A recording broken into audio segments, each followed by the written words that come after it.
Salut à tous et bienvenue sur le divan.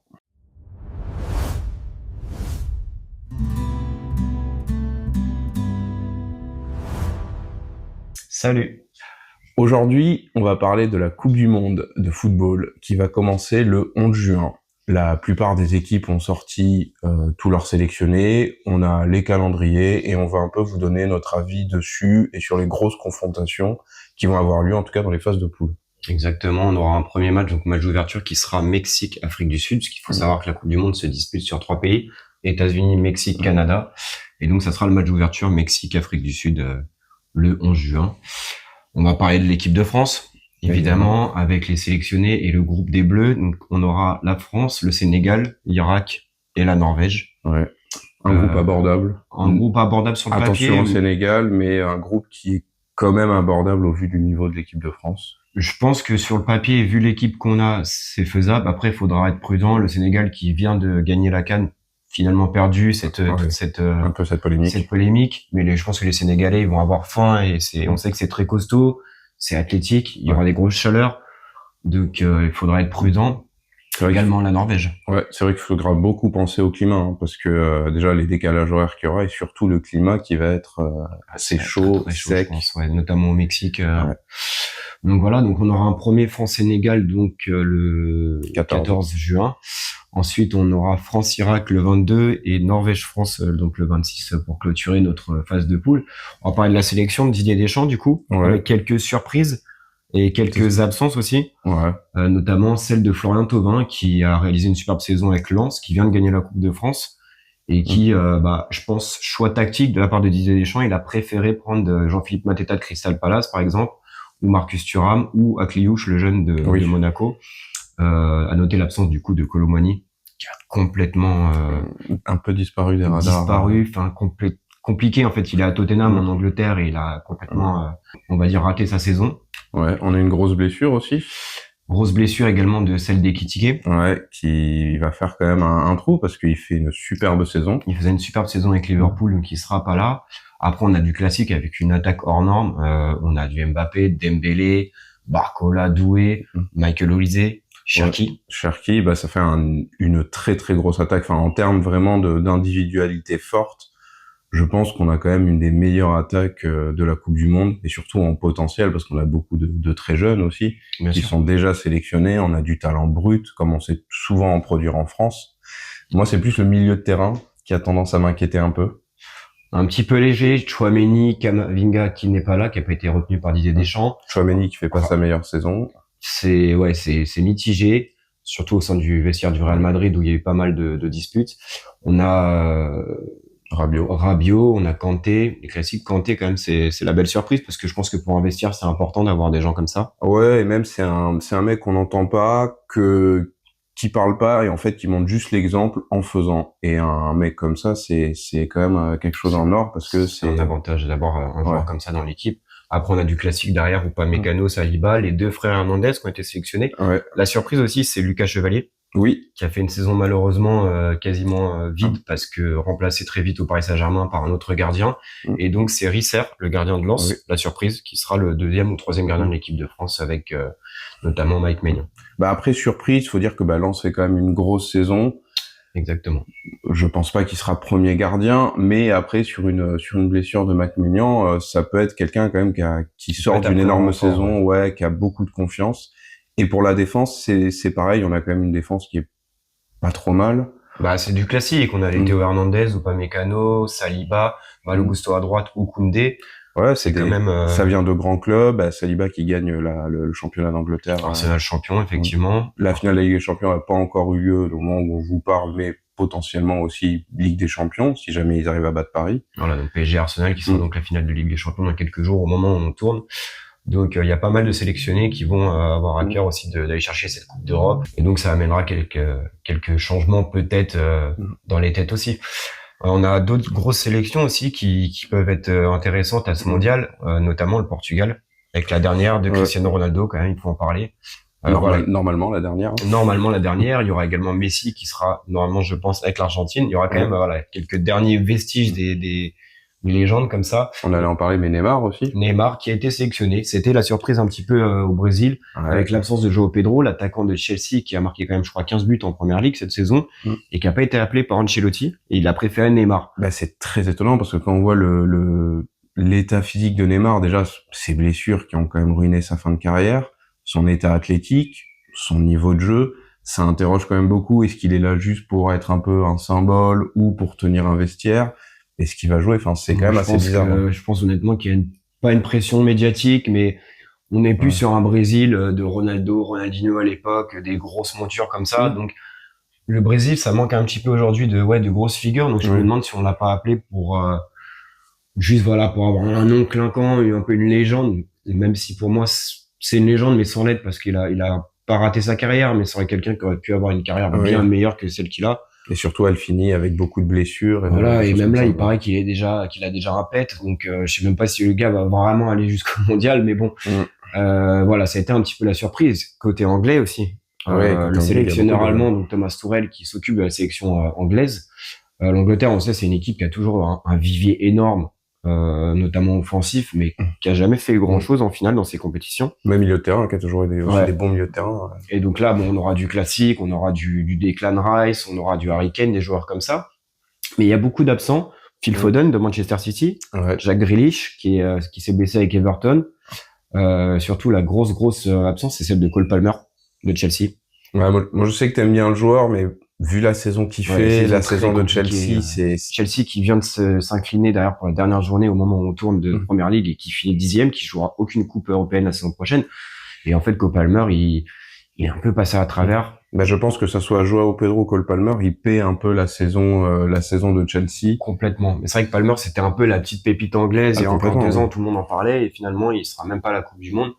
Il y aura pas non plus Gallagher qui a Tottenham. Alexander Arnold.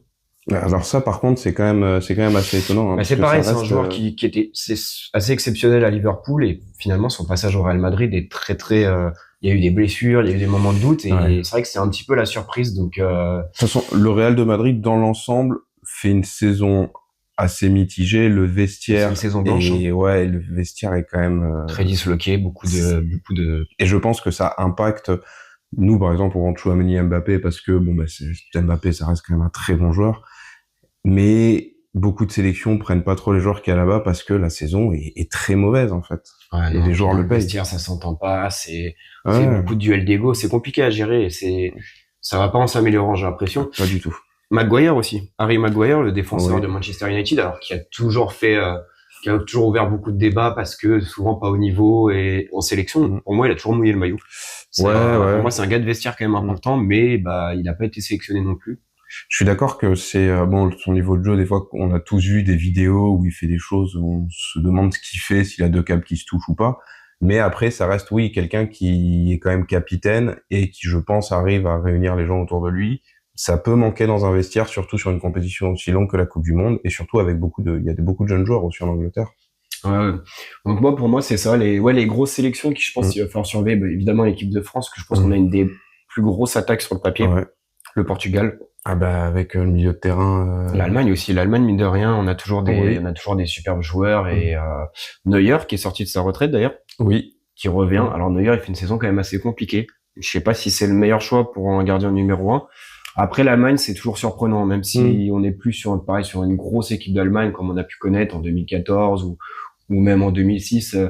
Ça reste quand même une équipe qui est toujours dangereuse, surtout dans ce genre de compétition, qui est capable de se sublimer. Et c'est pareil, Neuer dans un vestiaire, encore une fois, c'est quelqu'un qui a de l'expérience, qui a tout gagné pratiquement, donc en fait, qui peut apporter ce côté-là. Et l'Espagne aussi. Ouais, ce que j'allais dire. L'Espagne, mais l'Espagne est très fort.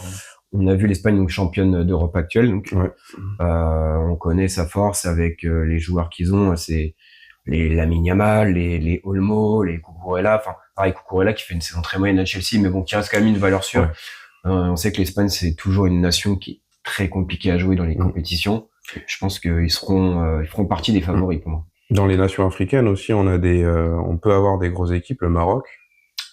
D'ailleurs, on va faire une petite liste un petit peu des matchs qui vont être un peu des matchs importants en phase de poule. On aura un Brésil-Maroc d'ailleurs très tôt dans la compétition. Et je miserai pas moi forcément sur le Brésil dans ce match-là. Surtout que le Maroc, donc finaliste et donc reversé vainqueur de la CAN finalement après toute une polémique. Je pense que le Maroc, ils ont des forces. Oui. C'est devenu une équipe très très solide, demi-finaliste de la dernière Coupe du Monde. C'est ça. Contre la France notamment, donc qui affrontera le Brésil. Et c'est vrai que ça peut être un superbe match, je pense. Et il pourrait y avoir une surprise. Bah, surtout qu'au sein de l'équipe du Brésil, j'ai l'impression qu'il peut avoir facilement des problèmes d'ego, là où le Maroc est vraiment soudé. Enfin, on l'a vu à la CAN.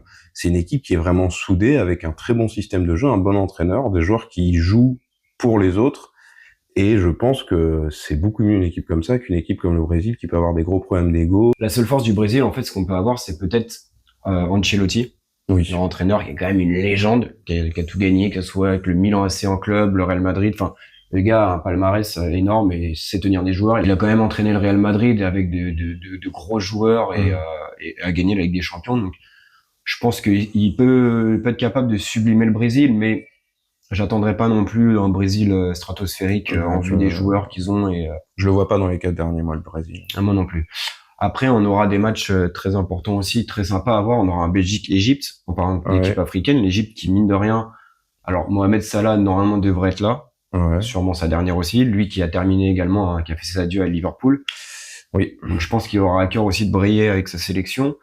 On aura un Argentine-Algérie. Oui, pareil. L'Algérie qui est montée aussi en puissance en Afrique, donc je pense que ça peut être une belle confrontation. Et l'Argentine, l'Argentine qui est l'Argentine avec Messi, avec tous les joueurs qu'ils ont aussi et l'équipe que c'est, dernière du monde. Voilà, dernière équipe championne du monde. Malheureusement pour nous. On aura un superbe aussi un match en Angleterre-Croatie en phase de poule qui ça va être un beau choc aussi parce que la Croatie finaliste donc en 2018, qui a pas fait une Coupe du monde dégueu en 2022. On sait que c'est une équipe qui reste toujours dans les grandes compétitions, un peu surprenante aussi, qui est capable de sortir des gros matchs. Très piégeuse comme équipe. Voilà, contre l'Angleterre qui aura à cœur, je pense, d'essayer de briller un petit peu et avec un Thomas Tuchel en tant que sélectionneur qui est quand même un gars qui a de l'expérience. Oui. Après, on aura un Pays-Bas-Suède également. Je crois qu'on aura un Uruguay-Espagne, justement. L'Espagne qui peut être très joli aussi comme match. Qui peut être très, très intéressant. Allemagne-Côte d'Ivoire aussi. Allemagne-Côte d'Ivoire, ouais. Et pareil, gros match, parce que entre l'équipe d'Allemagne et la Côte d'Ivoire aussi, qui est très physique. C'est athlétique, ouais. Alors après, c'est pas, on est plus sur une grosse Côte d'Ivoire, mais je crois qu'ils gagnent la CAN il y a 2 ou 3 ans, la Côte d'Ivoire, donc ça reste quand même un client sérieux. Et ça reste une équipe dangereuse, en fait, dans une compétition comme ça. C'est une équipe qui peut très facilement prendre des matchs. Ouais, c'est une équipe qui peut gêner, ça peut être un match piège. Et on aura un très beau Colombie-Portugal aussi. Ça peut être pareil, un match qui peut être très intéressant. Pareil, le genre de match un petit peu piège où la Colombie jouera, je pense, dans un climat qui leur va mieux. Ça sera peut-être un match où il faudra faire attention pour le Portugal. Portugal qui est franchement pour moi vraiment une équipe favorite, je pense, pour ce mondial. Ils ont un gros milieu de terrain, ils ont une grosse attaque. Après, encore une fois, pour moi, ce qu'il faudra un peu gérer de leur côté, c'est Cristiano Ronaldo, parce que ça peut être un joueur monstrueux, très compétitif, comme on le connaît. Bon, peut-être le deuxième ou le premier meilleur joueur du monde, selon votre avis, encore actuel et dans l'histoire. Mais c'est quelqu'un qui a beaucoup d'ego, qui aime bien avoir le jeu à son compte. Donc, est-ce que il pourra un peu se mettre en retrait pour éviter, justement, de manger toute l'équipe? Je pense que c'est une chose qui va être un peu compliquée, qui va être compliquée à gérer, qui va être importante à gérer pour le sélectionneur et pour l'équipe. C'est ça, en fait. C'est soit il va emmener tout le monde et ce collectif et ça fonctionne, soit son ego prend le dessus et il peut vite s'agacer si ça va pas comme il voudrait ou si l'équipe s'incline. Et voilà, après, franchement, je sais pas, mais on l'a vu à l'Euro 2016, mine de rien, ça a été un meneur d'hommes. Maintenant, c'était il y a une dizaine d'années, donc. C'était il y a 10 ans, donc c'est vrai qu'on n'est plus sur le même Ronaldo. On est sur un Ronaldo qui parfois peut se frustrer, qui peut s'agacer. On le voit en Arabie Saoudite. Ouais, il joue en Arabie Saoudite et il se sublime encore, mais il y a des moments où il s'agace. Et est-ce que ça sera un joueur capable de garder un peu son ego de côté pour aller faire briller sa sélection? En tout cas, il y a des joueurs fabuleux avec des joueurs Neves, Vitinha, Nuno Mendes, l'équipe, quelques joueurs du Paris Saint-Germain, actuel champion d'Europe et qui disputeront la finale de Ligue des Champions et qui sont des joueurs vraiment déjà confirmés et d'un super niveau, quoi. Ah oui, et même le jeu du Portugal est très bon. On l'avait vu à la finale de la Ligue des Nations où le Portugal a quand même bien tenu l'Espagne. Ouais, non, le Portugal est une sélection, je pense, à prendre au sérieux. Pour moi, ça sera soit Portugal, je pense, la France, l'Espagne peut-être l'Allemagne. Après, on peut avoir une équipe surprise. Ah ouais, tu verrais vraiment une équipe européenne, toi, gagner? Peut-être les Pays-Bas. Je pense après, bon, l'Argentine, le Brésil, mais je les vois pas. Le Brésil, pas du tout. Pour moi, l'Argentine, pas du tout. Mais peut-être une surprise du côté de l'Afrique, hein, un Maroc ou Le Maroc un peut essayer d'aller Sénégal qui chercher peut une faire quelque chose. demi-finale. C'est possible. Ouais, c'est possible. Ils l'ont fait à la dernière Coupe du Monde, donc ça sera à voir. En tout cas, voilà, c'est bientôt donc cette Coupe du Monde qui débute Mhm. pour un mois. Donc Coupe du Monde qui se déroulera donc Canada, Mexique et États-Unis. Donc la France, on rappelle donc qui jouera le Sénégal, l'Irak et la Norvège. Ouais. Et ben on souhaite le meilleur pour nos Bleus. Ouais, en espérant aller jusqu'au bout et encore soulever la coupe.